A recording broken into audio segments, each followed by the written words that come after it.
کچھ دن پہلے social media پر ایک لڑکی کی ویڈیو بہت زیادہ وائرل ہو رہی تھی۔ میں نے اس لڑکی کی پکچر یا کوئی ویڈیو یہاں پر نہیں لگائی، لیکن آپ سمجھ گئے ہوں گے ڈیورس سیلیبریٹ کر رہی تھی وہ لڑکی، اور ویڈیو یہ بنانے میں تھوڑی دیر ضرور ہو گئی، لیکن یہ بنانا بہت زیادہ ضروری تھا۔ وائرل ویڈیوز آئے دن ہمارے سامنے آتی ہیں، اور کچھ ویڈیوز ہوتی ہیں جو بہت اچھی ہوتی ہیں، جس میں کوئی میسیج ہوتا ہے اور ان کو اپریشیٹ بھی کرنا چاہیے۔ لیکن اس وائرل ویڈیو میں سب سے بری بات یہ تھی کہ وہ لڑکی ایک ایسی چیز کو سیلیبریٹ کر رہی تھی جو اللہ تعالیٰ کے نزدیک حلال کاموں میں سب سے زیادہ ناپسند کام تھا۔ یعنی ڈیورس حلال ہے، طلاق ہو سکتی ہے، مرد بھی دے سکتا ہے، ایک عورت بھی خلا لے سکتی ہے، لیکن اللہ تعالیٰ کو یہ چیز سخت ناپسند ہے۔ اس کے علاوہ عورتوں میں مردوں کی نسبت زیادہ گھر بسانے کی چاہت ہوتی ہے، مردوں میں بھی ہوتی ہے، لیکن عورتوں میں ایک فطرتاً جو یہ ہے چیز زیادہ ہوتی ہے کہ وہ اپنا گھر بسانا چاہتی ہیں اور بسائے رکھنا چاہتی ہیں۔ تو اگر کسی بھی عورت کا گھر ٹوٹتا ہے تو یہ بہت ہی دکھ اور افسوس کی بات ہے۔ ٹھیک ہے، کچھ لبرلز یہاں پر کہیں گے کہ وہ اپنی لائف انجوائے کر رہی ہے، وہ سیلیبریٹ کر رہی ہے، تو آپ اس کو کرنے دیں، آپ کو کیا ایشو ہے۔ لیکن بات یہ ہے کہ ایک تو یہ عمل اللہ تعالیٰ کے نزدیک بہت ہی زیادہ ناپسندیدہ ہے، لیکن اللہ تعالیٰ نے اس کو حلال کیا ہے اس لیے کیونکہ ظاہر ہے وہ ہم سب کا رب ہے، وہ جانتا ہے کہ اس چیز کی ضرورت پڑ سکتی ہے،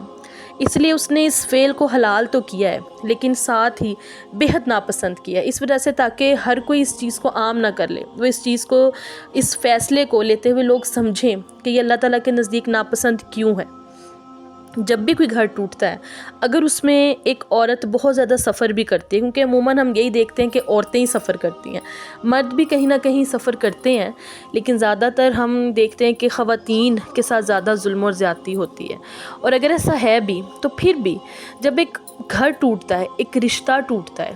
جب رشتہ بنتا ہے تو بہت زیادہ ایکسپیکٹیشنز ہوتی ہیں، خوشیوں کی بات ہوتی ہے کہ اللہ تعالیٰ خوشیاں دے، خوشیاں دیکھیں، اور ایک لمبے سفر کی بات ہوتی ہے۔ کوئی بھی نہیں سوچتا کہ گھر جو ہے وہ بیچ میں ٹوٹ جائے گا کسی بھی وجہ سے۔ تو جب ایک گھر ٹوٹتا ہے تو ایک عورت کے لیے بہت ہی زیادہ تکلیف کی بات ہوتی ہے، کیونکہ اگر اس نے سفر بھی کیا ہو، بہت زیادہ ظلم و زیادتی بھی سہی ہو، تب بھی کہیں نہ کہیں وہ بہت زیادہ دکھی ہوتی ہے، اس کے پیرنٹس دکھی ہوتے ہیں، اور اگر اس کے بچے ہیں تو ان کے مستقبل کو لے کے بہت زیادہ فکر مند ہوتی ہے۔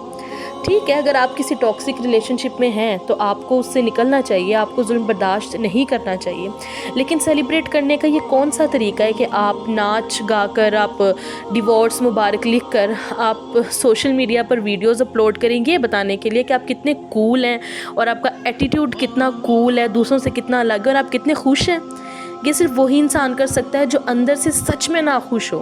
کیونکہ جو انسان خوش ہوگا وہ اپنے آنے والے مستقبل کے بارے میں سوچے گا، وہ اپنے بچوں کے بارے میں سوچے گا۔ اور ہر عورت جس کا گھر ٹوٹتا ہے، ایک بار جس طرح وہ نکاح نامے پر دستخط کرتے ہوئے پورے وجود سے کانپ جاتی ہے، اس طرح وہ طلاق نامے پر دستخط کرتے ہوئے بھی پورے وجود سے کانپ جاتی ہے۔ اور کوئی بھی عورت اپنا گھر توڑنا نہیں چاہتی ہے، یہ چیز کبھی بھی خوشی سے نہیں کی جاتی۔ اگر آپ کہیں کہ وہ بہت زیادہ سفر کر رہی تھی، تو ہر عورت جو اپنا گھر ختم کرتی ہے، اپنا رشتہ ختم کرتی ہے، وہ سفر کر کے کسی نہ کسی چیز کی وجہ سے ہی، کوئی نہ کوئی ریزن ہوتا ہے کہ وہ اپنا گھر توڑتی ہے۔ کوئی بھی عورت اپنا گھر خوشی سے ختم نہیں کرتی، یہ عمل کبھی بھی کوئی بھی خوشی سے نہیں کرتا ہے۔ اور اگر اس میں ایک عورت سفر کرتی ہے تو ایک مرد کے لیے بھی بہت بڑی بات ہوتی ہے۔ کئی بار ایسا ہوتا ہے کہ عورت اور مرد دونوں اپنی اپنی جگہ پر بالکل صحیح ہوتے ہیں اور دونوں کی بیسٹ پرسنالٹیز ہوتی ہیں، لیکن ہوتا یہ ہے کہ وہ ایک دوسرے کے لیے کمپیٹیبل نہیں ہوتے، ان کی سوچ آپس میں نہیں ملتی۔ تو یہ امر تو بہت زیادہ دکھ والا ہے، لیکن اگر کسی کے بھی ساتھ ایسا ہو تو یہ سیلیبریٹ کرنے کا اور یہ مثال بنانے کا کوئی طریقہ نہیں ہے،